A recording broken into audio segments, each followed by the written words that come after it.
Well, good afternoon, everyone, and it's such a pleasure to having you all here in this room for a really fascinating high-level debate on high-integrity carbon markets. I think this is a really important topic and very high on my agenda, my personal agenda, because we all know that we are making progress on climate finance, but not at the speed or the scale that is needed.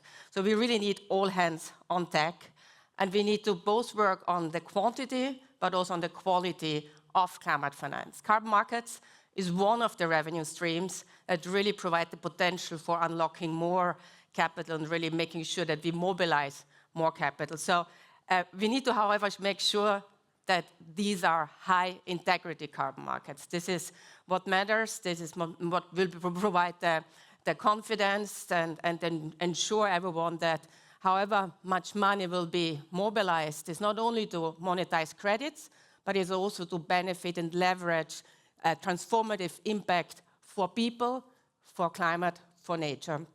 So we have a very exciting panel today, a panel discussion, and also some concrete announcements and initiatives, because again, time for talk is over. We really need to focus on what we can learn from the past on carbon markets, but also how can we create the enabling environments, identify the building blocks for high integrity carbon markets. So we are going to have a keynote speech from our State Secretary Flasbarth, but as we are waiting for him, I'm very excited to be inviting my panel up to join me here on stage.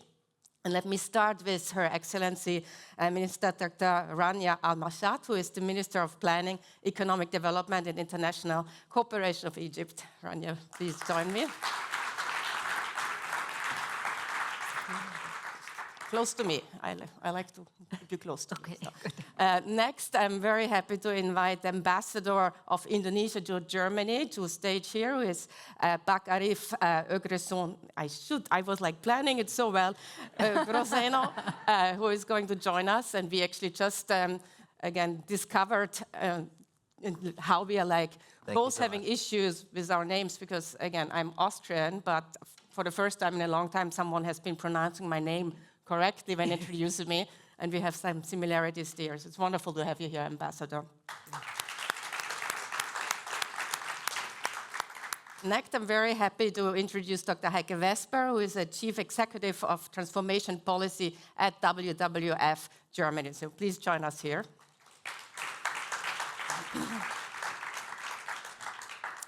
And last but certainly not least, it's my pleasure to invite Tim Christophersen, who is the Vice President of Climate Action at Salesforce, a very important buyer on the table here. So great to have you. So now is the awkward moment where we are supposed to have our keynote speech, but I think we are very close to get us started there. But maybe just as we are waiting for the State Secretary to really start our discussion here, I'd like to do something which I usually do at the very end of my panels, which is if you have one thing on your wish list, and then we're going to unpack that more in the panel discussion. But if there's one thing on your wish list that you could make sure that by the end of this year or latest by COP next year is being delivered. And again, it can be a very high ambition wish list. So I'd like just to get your ideas on that. And I think I'll just start from the other end here. And Tim, I'll put you on the spot immediately. But what is the one thing that you really would like us to focus on and to have in place to ensure we have high integrity carbon markets? More powerful collaboration between the public sector, the private sector, and civil society, because this is a team effort. Fantastic. Thank you so much. Heike, can I go to you? It's a long wish list I have until the end of the year, but I would say in this context, it means that we have meaningful examples showcasing that we can make a difference and not greenwashing. Fantastic. Thank you so much. Very important one. I think we got to make sure that there is trust in carbon markets, and for that, we need to make sure that there is really as much effort as possible to avoid greenwashing. So fantastic. Ambassador. Get a $100 billion loan from Germany and KfW. Okay, we're getting very concrete here. I think, I think we have the right people in the room, so why not being very ambitious? So I like We only that. get $300 million let's be very concrete. loan from KfW. It should be grants. Okay, money, integrity. We're already getting in the right direction here. Minister. Yeah, I would say I would love that all these wishes come true. But maybe as of Egypt, we started a voluntary carbon market. So I hope that by next year we would have concrete examples to showcase and also have the culture within the corporate sector in the country to basically showcase that we have made use of this and also open the door for Africa to follow suit.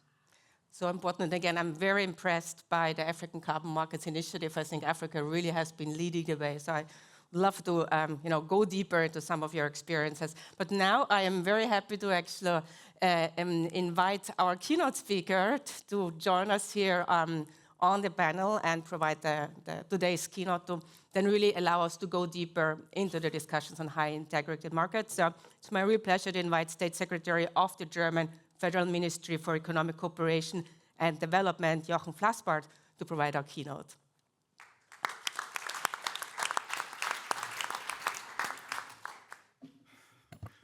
Thanks a lot for having me here.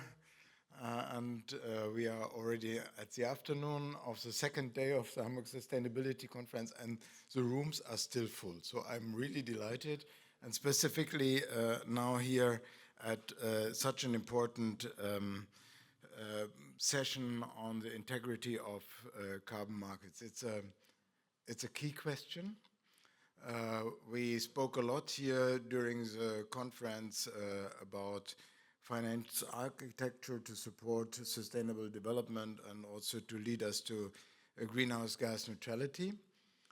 We can do in our governments, with our governments, and in cooperation bilaterally or through the multilateral system a lot with providing budget support or loans through entities like our wonderful KfW or the friends from AFD or others, or we can look into markets. There are basically two approaches. There are more, but one approach is to tax carbon. That is, whenever it is difficult to establish a regulation that is smart, then it might be an option to think about pricing the carbon and letting the market decide how to arrange the greenhouse gas reductions. That is technically quite easy to do, politically sometimes a bit difficult, as I know from my home country and many other countries, because you have to adjust it in a way that it is seen as socially responsible or responsive. So there are some political challenges, but it's doable. The other one is carbon crediting schemes. And here the issue of integrity is of utmost importance. And we discussed a lot about it when we established the Article 6 regime. And that may have been at that time under a different, not to say difficult, but different government in Brazil. Been many times there to explain that insisting on integrity, now I'm speaking about Article 6 of the Paris Agreement, is not something against the country or against the region or against those who can provide credits, but it is simply, if these markets are not integer, they will not appear, because you need to have market participants, and if they don't trust that this is reliable, what they are investing in, they will not do it. And that is the reason why it is so important to have it integer. We saw a very difficult and bad development under the clean development mechanism, where the markets collapsed because in the media there were stories about cheating systems, and then of course the markets are dead. But they are relevant, and I can give personally, but also for our government, a clear commitment to this solutions, to these crediting solutions, as long as they provide additional benefit, and that is the one side is the climate integrity. So that are all the issues like double accounting, like clear sustainability standards, Also the question how durable solutions are. What about, for example, in the forest sector, what about forest fires, how to react on this kind of disturbances. All this has to be clarified. But as I was speaking about forests, it's broader. We are discussing since a couple of years, luckily so. Some of my friends, especially to my two left neighbors, know that I'm by origin a biodiversity man. So climate and all these you can understand intellectually. Once it comes to biodiversity, the heart comes into place. The potential of nature-based solutions, how we call it nowadays, is huge. More than that, I think all the scientists agree nowadays that without also a strong pillar on nature-based solutions, we will not have a chance to reach greenhouse gas neutrality.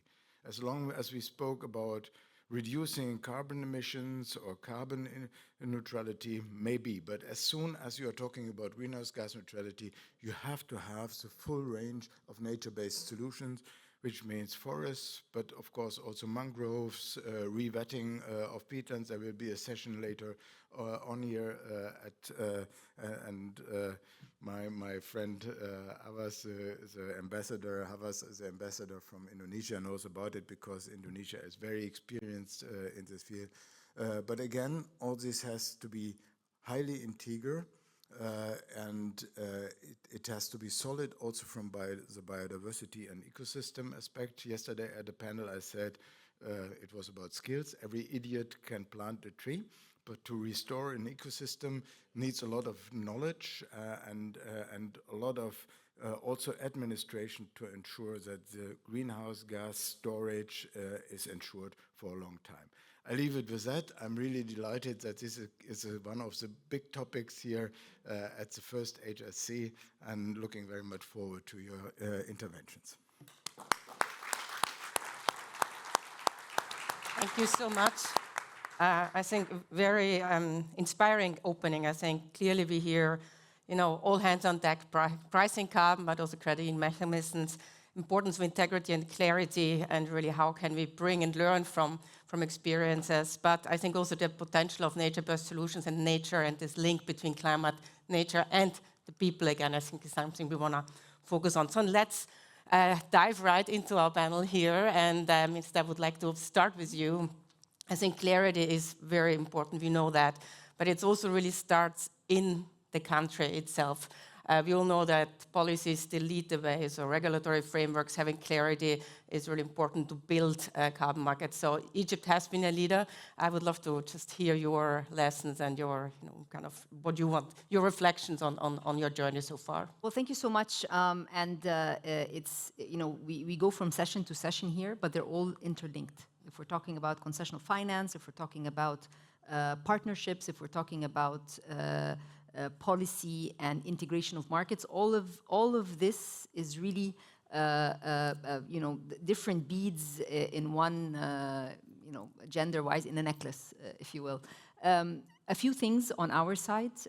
We started a green transition since 2014 in many projects, going from pushing renewable energy, pushing water renewable, treatment plants, but we were not counting CO2 emission in the way that could actually, what is today, what we're trying to do is the carbon markets. We did so many projects, but we were unable to capture these dividends at all. So as we are moving forward, whether it's green hydrogen projects, whether it's more renewable and wind, we wanted to create this. This requires registration. This requires automation. This requires standards. And very importantly, as part of the structural reforms that the government is doing to engage more private sector engagement, looking at carbon markets was one of the elements to basically be able to complement the transition.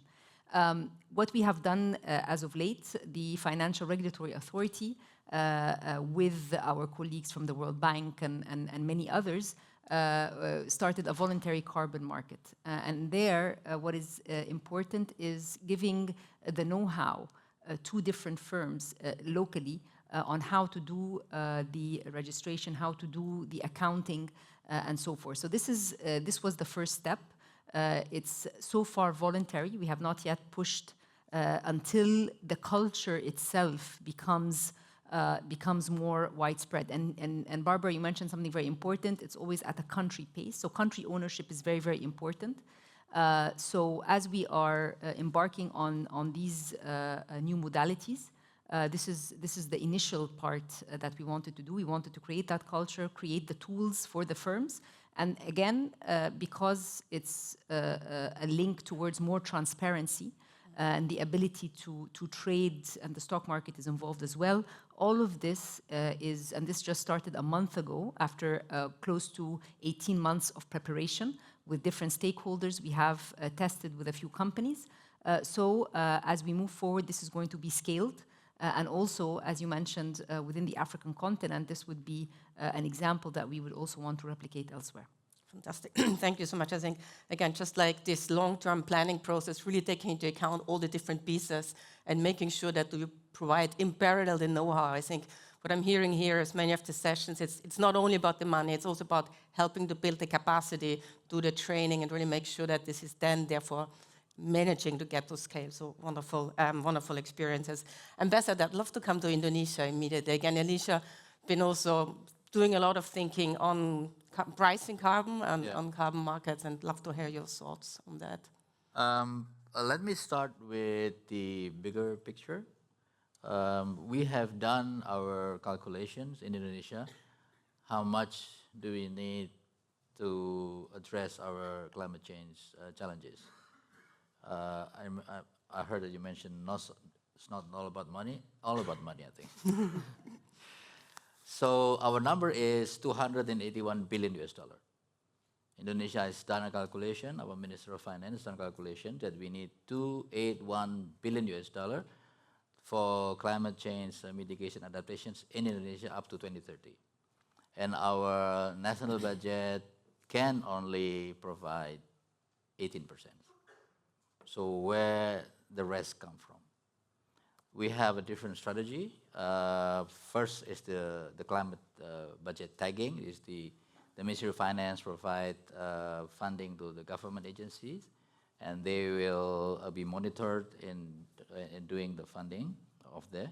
Second, we establish 2 agencies on climate fund management. The first one is Indonesian Climate Change Trust Fund. This handles only grant.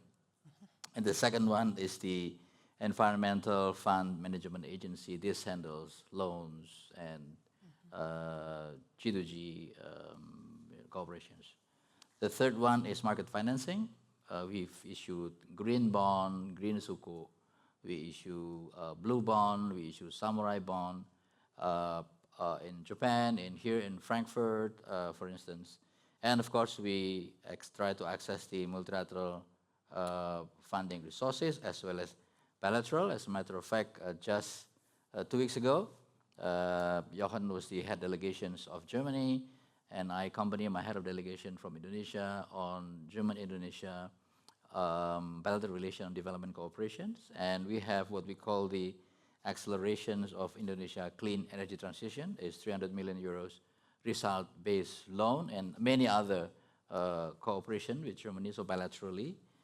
And we have already result-based payment on carbon sequestration in 4 areas in Indonesia, 4 projects. 2 in Kalimantan, 1 in Jambi, and 1 in Papua. And with different partners, and the pricing now is $5 per ton of our carbon sequestrations from the market, from the forest. And then the carbon market itself. So we launched an IDX in the stock exchange in Indonesia, Indonesian carbon market. But at the same time, we are also in the preparation of launching our own ETS, emission trading system. We are learning from Germany. We have Indonesians trained here in Berlin under the HSC or the German ETS. We have delegation coming from Indonesia, I think 2 weeks ago, about 15 people. They went to UK, they went to Germany to do the comparative study, but I told them, why you go to London? This is the place, Germany. It's there, it's comprehensive, we have seen it, it's proven, so that's why, and also we have the mechanisms bilaterally with Indonesia and Germany. Now I think we have also carbon tax in Indonesia, but it's very slow. Still a lot of resistance from the industry. They are willing to be part of it, but they need to have the accounting right. So that is why the ETS will be very, very crucial in Indonesia. And hopefully with a lot of cooperation with Germany, we can train more people and we can establish our ETS, and then we can do both the carbon market and as well as the carbon tax. There is another one that just came to my attention just 3 weeks ago. It's a carbon sequestration from crops. This is something new. There is a company based in Paris, and they've been working with Africa, with Penang, and the price is quite amazing, 15 euros per ton in the voluntary market.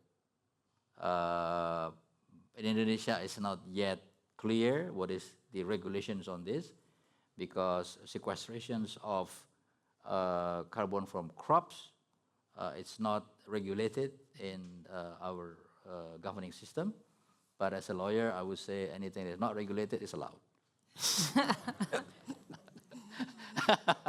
Well, clearly a very good... But that's basically we are looking at the different options in terms of carbon market.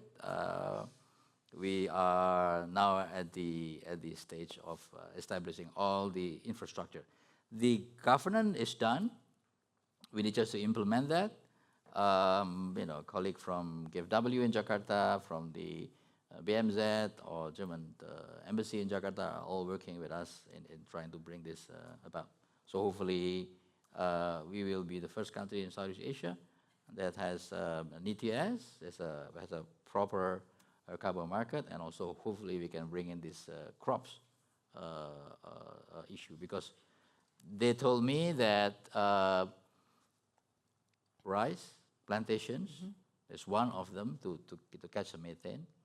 Mango, cocoa, coffee, bamboo, durian, mangosteen, all those things have value of carbon sequestrations. And interestingly, this company wants to get the 30% of whatever being sold to the market goes back to the farmer. So this is something that we are looking at it. Thank you. Thank you so much. I think very impressive just to see the whole toolbox and the different, even agencies and structures that you put in place. So certainly lots to look out for. But let me go, Heike, to you now. And again, WWF obviously has been very vocal in making sure that we are keeping the high integrity focus as a priority, and there's also been looking at specific, standards or approaches to basically think better about benefit sharing to make sure that it has a value both to people and the nature and climate. I'd love to hear your thoughts on that. Yes, thank you very much. So I think it's definitely without doubt that we need a lot of amount of money to overcome all the global problems we have to finance the solutions for that. But we should keep in mind that carbon markets cannot not solve all financial problems we globally have. So definitely not. As a global society, we have the big task to reach is the net zero CO2 emissions. And I would say, even without doubt, it can best be, or the biggest steps can take forward if the private sectors prioritize their in-value chain investments on emission reductions, because this is the root cause we need to tackle. And with those decarbonization of the global value chains, we will indirectly protect our planet and the global south as well. because this significantly reduces the threat or the climate risks and the costs of adaptations. We will have the loss and damage in vulnerable ecosystems, but also for vulnerable communities and for vulnerable countries. Plus, those in-value chain investments of those huge companies, which are often multinational, will bring money through the developing countries. So definitely. But said this, if we need to be, or if we want to be successful with this carbon markets or high integrity carbon markets approach, so we need to make sure that it targets the three interlinked global crises. It can't only be focused on climate. So it needs to take into consideration climate change, biodiversity loss, and inequitable development. So that it, for long-term sustainability, we will that only reach if we take all three, address it at the same time. And whatever we will do, it needs to be based on a multi-stakeholder involvement. And this means not only to a certain time, but from the very start, over the setup of the projects or interventions or whatever it is, through the implementations and the actions. And we need, I'm not sure if it is necessary to say what we need to deliver measurable benefits on all three, on people, on nature, and on climate with those initiatives and interventions we have. And we should, or those interventions should target a landscape level. So it should not be just a few ecosystems here and there or a few other things. And as indigenous people and other depending communities are the primary stakeholders in landscapes, so they have a key role in this whole setup of projects. And it's, again, it must give support to those communities and to indigenous people to be able to participate in those setup processes, and also to accompany the implementation and everything which is going on. So design, development, the intervention itself. And we need to make sure that they really have a decision-making process ability, so within their territories. And the revenues which are generated by those interventions, so they should be in large parts reinvested in those communities or in climate projects. And I think there is a lot to learn from the past. So it is not that we start with nature-based solutions work or with climate markets or credits or whatsoever. So we need to do better than we have done before. So those interventions should not only designed to focus on generating carbon credits. They should prioritize this landscape needs we have. Fantastic. Thank you so much, Heike. I think very important points on this more this systemic approach, like bringing the different stakeholders together and bringing those who really understand nature, who have been at the core of keeping nature to the discussion, so very important. But let me now go to the buyer side again. We can create as many markets as we want. If there's no one who is going to buy them, it's going to be very difficult. So as Salesforce team, you have been very active also in really looking at high integrity carbon credits. You're part of a buyers alliance of the big IT giants out there. What can we learn from that? And again, how can we make sure that we increase the attractiveness for private investors and corporates in this space? Thank you, Barbara, and thank you for involving the private sector from the outset in new initiatives like this one. Salesforce is the world's #1 customer relationship management company built on AI and trust. And as one of the world's largest tech companies, we take our climate and nature responsibilities seriously. We're on track to meet our science-based target of 50% absolute emission reductions by 2030. And in addition, we purchase residual emission carbon credits for our entire emissions across scope 1, 2, and 3. For investments in nature specifically, there are 3 pools of capital that we have at Salesforce. The first is purchase of high-quality carbon credits from mostly the spot market, but also through coalitions. And here I'd like to point out we have a 1 million ton purchase commitment for high-quality blue carbon, so mangrove restoration, for example. A 2 million ton purchase commitment from the LEAF Coalition for reduce deforestation in jurisdictions in developing countries. And recently, we launched the Symbiosis Coalition with Meta, Microsoft, and Google for a 20 million ton purchase commitment for high-quality nature-based removals. In addition, my team is also responsible, and this is a different pool of money, for conserving and restoring 100 million trees by 2030, and we have a $100 million climate justice grant fund. So we are a very committed company to this cause, and we firmly believe that there are many more companies who can both reduce their emissions and invest at the same time. But what's holding them back? This is one of the questions for this panel. Where is everybody, basically? And there are three things that are holding companies back. It's the perceived complexity of this market, having to do with a lack of regulation. There's uncertainty around future regulation, and there is a fear of greenwashing backlash due to the low quality and transparency.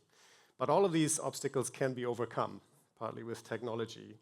And very helpful policy signal in the United States in May was also that the White House issued a statement on the voluntary carbon market signed by the secretaries of the Treasury, Agriculture, and Energy. And that market signal to the private sector was very useful. So similar signal perhaps in Europe would help. But voluntary action is not going to be enough. So markets function best where they're well-regulated, not over-regulated, but well-regulated. And we're still expecting some more regulation, but that should not be an excuse for any company to wait, because we know that this will be more regulated, and therefore now is the time to engage, when you can test and you can try and you can gather experience.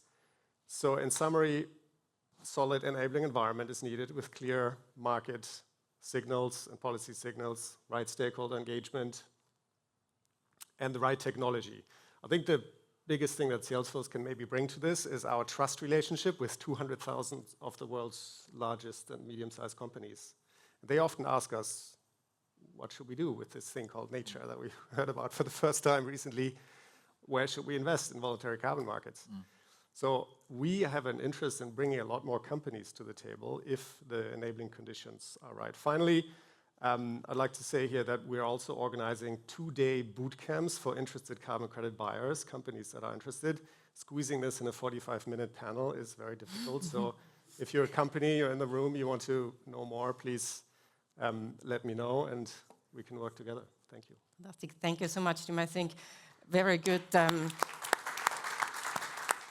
I think to understand how you can overcome barriers, you need to understand really what's behind them. So I think you gave a very good list of what can be done, but also some concrete ways of overcoming them. So again, yes, this is a very short panel, unfortunately. I call it speed dating with high integrity carbon markets. This will be continued, but I think we are very excited also to be moving into a final segment of this panel here, where we again will be hearing about a concrete initiative that will be launched here. But let me just maybe try to summarize very briefly what I've heard as the key points from this very distinguished panel here. I think it is about the money. I think we heard you very clearly, but it's also about the culture and the capacity. So I think it's about quantity and quality of investment and of really making sure that there's the right enabling environment capacity. It's about a toolbox. We certainly will not have one perfect solution there, but it's about like putting the right tools in place. But all that needs regulations, needs standards, needs clarity, and it needs to be country-driven. I think country-driven, country context, country base is so important here. It really will allow us then ultimately, by learning from the past and learning from other experiences, to hopefully move towards compliance markets and mandatory markets, which I think then really give the right market signals. I think coming back to the wish list from the very beginning, it will all take collaborations, but it will also take technology to overcome some of the barriers and really set the right enabling environments in place. And ultimately, and then coming back to State Secretary Flasbarth's opening remarks, ultimately I think it will take heart, and I think this panel certainly is doing a lot in this context, so please join me in thanking all of them before I invite Mr. Flasbarth back on stage. So thank you very much. And with that, it's now my pleasure to re-invite Dr. Flasbarth back up on stage, and he will be joined by Christiane Laibach, who is the board member of KfW in Germany. And again, we're going to hear about a very exciting initiative. So thank you so much for coming back on.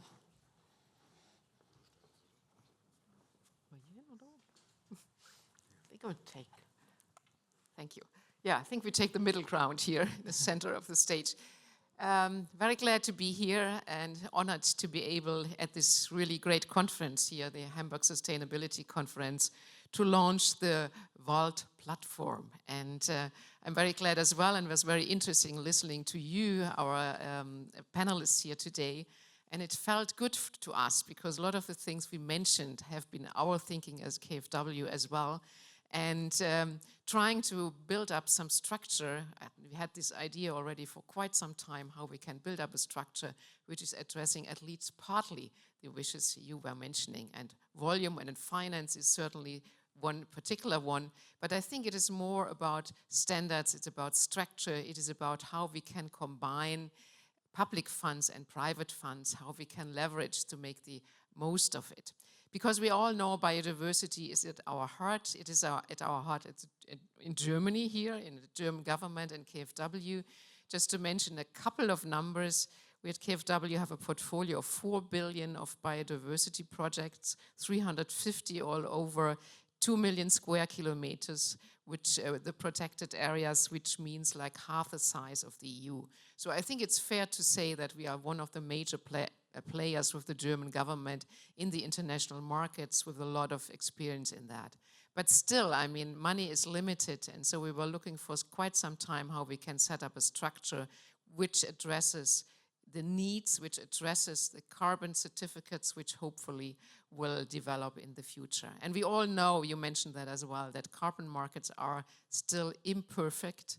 And but the question is now, shall we wait till it's regulated in all idea, or shall we start working now? And you were mentioning that as well. We have taken the decision that we want to start working now, that we are setting up a structure which combines and gives a platform of mobilizing private finance, including carbon certificates, to really make a big step forward. We have called it the World Initiative, and those of you which are non-German might wonder what that is about, because, and I think that goes to Jochen. I firmly believe that we Germans are very emotional about our world, which is in English forest, and so we were looking for an acronym how we can place that very nice. And WORLD means, and now I'm getting easily confused with that because it's a little complicated. WORLD stands for Worldwide Alliance for Landscape-Based Decarbonization. And this is the platform we're launching here today with the first very important piece. The first piece is how we call it the innovation facility, because I think it needs still innovation when it comes how can certain carbon sinks be best used, how can products involved, how can we protect them, how can we really how really can be supported really to get the best out of it. I mean, particularly thinking there of, for example, mangroves and other things. And we want to, as a first piece for the carbon initiative, we want to come into play this innovation facility, which is there to provide interested players with the possibility to get grants really to implement innovative concepts for these kind of projects. We are very glad that we can work with our long-standing partner IUCN on that, and so that in the next months to come we will accept project proposals where they help us to select them and really to organize the whole way. Yeah, so, but as this is only the first step, the second step will really that we're thinking of and already in structuring it and designing it pretty precisely to kind of create something like a carbon fund where it really gets into the matter to combine private and public money, where we as an ambition want to see that this is in the future. And when you ask me my wish when we are thinking of maybe not next year, but at least in 5 years, that this platform is something where everybody is talk about, where it is said and known and has a good reputation in providing a product which is standardized, which can provide scale in this very important field of biodiversity, and where we achieve much more than remaining to finance these projects on a project-by-project basis, but really enlarging our outreach as much as possible. Why is PM that supporting that?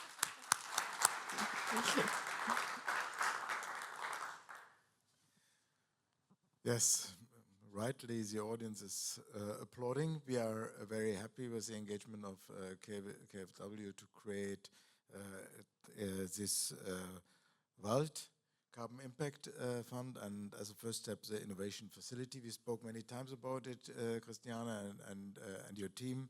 We did it in the last time when we visited projects in China, and I think that is the right way to go to attract private investors to create new and highly integral, what we discussed early on, things with the climate integrity, but also with creating a benefit for biodiversity, as Heike said.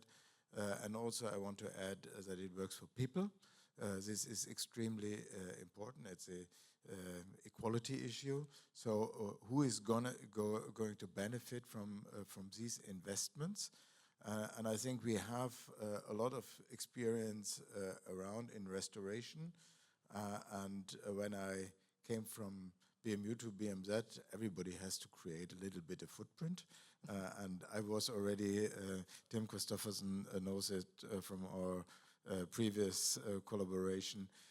I was always so enthusiastic about restoration because we in the broader sustainability debate and also in the environment debate are confronting very often people with a need for transformation. And sometimes it's difficult to digest for societies. But restoration has something very, very positive. And it can create something very positive, both on the carbon side, on the biodiversity side. It can involve people in doing something because you need to do those kind of restoration projects. And doing it in an intelligent way, it will also create jobs on the ground. It will strengthen local economies. And therefore, this is really something that is very, very close to my heart. We established one pillar in our programming, also following the decade for restoration between 2020 and 2030, a focus pillar of our programming, of our funding. And this approach from KfW is not only something where we can do something with our, what we call the anchor money from BMZ, but also something where investors can be attracted with a good collaboration with IUCN as a very experienced partner in this field, and also with a collaboration with civil society. I think we are on an extremely positive track, and so this is one of the highlight sessions here.